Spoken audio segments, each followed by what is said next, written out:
bonjour à chacun et chacune d'entre vous. Déjà, Noël appartient au passé et bientôt nous entrerons dans le nouvel an. 2022 sera cette vieille année qui s'en va tout doucement, alors que 2023 nous offrira tout son renouveau. Bien sûr qu'à cette occasion, nous allons présenter des vœux, comme on le fait par tradition. Mais qu'allons-nous souhaiter à ceux et celles que nous rencontrerons durant ce temps des fêtes et à l'occasion du 1er janvier, du Nouvel An? Qu'allons-nous souhaiter aux membres de notre famille pour ce moment de transition où chacun s'évertue à prendre quelques résolutions qui bien souvent ne sont pas tenues longtemps? Est-ce que nous ferons des souhaits que l'on fait machinalement, comme bonne année, joyeux temps des fêtes, le paradis à la fin de vos jours, du succès dans les études, de l'argent? Est-ce qu'on fera ces souhaits que l'on fait machinalement, avec détachement, comme on le fait par exemple dans les centres commerciaux ou à l'occasion de rencontres fortuites? Qu'allons-nous souhaiter à nos amis, à nos collègues de travail? Ces souhaits, ces vœux, si cette année, on les prenait au sérieux? Si en les offrant, on s'engageait, vous et moi, à faire en sorte que ces vœux se réalisent. Par exemple, si j'espère pour toi la santé, est-ce que je peux contribuer à ton équilibre de vie? Est-ce que je peux contribuer à ta mise en forme, à la qualité de ton quotidien? Si je te souhaite du bonheur, est-ce que je peux collaborer aux moments qui vont te rendre digne et rehausser l'estime que tu as de toi? Est-ce que je peux t'offrir mon écoute dans le respect de ce que tu vis? Me rendre présent à tes instants de joie comme à ces périodes sombres qui ponctuent ton existence? Vous savez, des vœux, des souhaits, c'est sérieux. Prenons le temps de regarder la crèche, que ce soit celle de nos églises, que ce soit celle plus modeste que l'on fait au pied de nos sapins. Cette crèche, elle nous parle.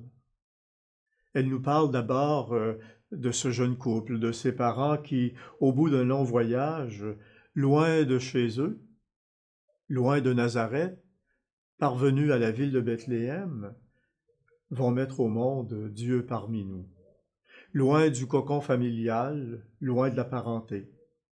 Et comme ce ne sont pas des nomades, ils n'ont même pas de tente pour faire office de chez soi. L'Évangile nous dit d'ailleurs, il n'y avait pas de place pour eux dans la salle commune. Donc, ils sont dans un désert de sécurité, un désert de connus ou de connaissances. Seuls sont présents ceux qui sont déjà là. L'âne du voyage, le bœuf de l'étable, des moutons, des bergers. Dans l'Écriture sainte, c'est ce vide. Ce sont ces manques qui donnent à voir ce qui importe, ce qui est important. Rien ne se révèle dans l'opulence. Ça a toujours été le grand message du Seigneur. Rien se révèle dans le fracas, dans la grandeur.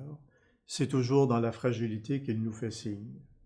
Eh bien, je vous souhaite, comme pasteur de l'unité missionnaire Louis Hébert, je vous souhaite, comme paroissien de Notre-Dame de Foix et de la Transfiguration du Seigneur, je vous souhaite à vous qui faites partie des nombreuses communautés culturelles de notre territoire, je vous souhaite donc la simplicité en cette période du Nouvel An, pour que l'accent soit mis sur les personnes que vous inviterez, sur les personnes que vous rencontrerez. Et je vous souhaite de redécouvrir les traditions qui ont entouré le temps des fêtes et qui restent encore bien ancrées dans nos souvenirs, particulièrement les grands repas, la bénédiction traditionnelle du Nouvel An par les parents, et la visite aussi aux grands-parents. Je vous souhaite de prendre tous vos vœux au sérieux. Avec les prêtres qui collaborent avec moi à la charge qui m'est confiée, avec aussi toute l'équipe pastorale ainsi que les membres des assemblées de fabrique. Je vous souhaite un joyeux Noël parce que nous sommes encore dans le temps de Noël. Et je vous souhaite aussi un beau passage vers l'année 2023. Je vous souhaite que cette année soit bonne, qu'elle soit sainte, et que ce temps de fête resserre les liens entre nous dans nos différentes célébrations et dans les rencontres qui viendront marquer notre vie paroissiale et notre vie communautaire. Frères et sœurs, chers paroissiens, chères paroissiennes, chers amis, que l'enfant Jésus bénisse chacun et chacune d'entre vous, ainsi que vos familles.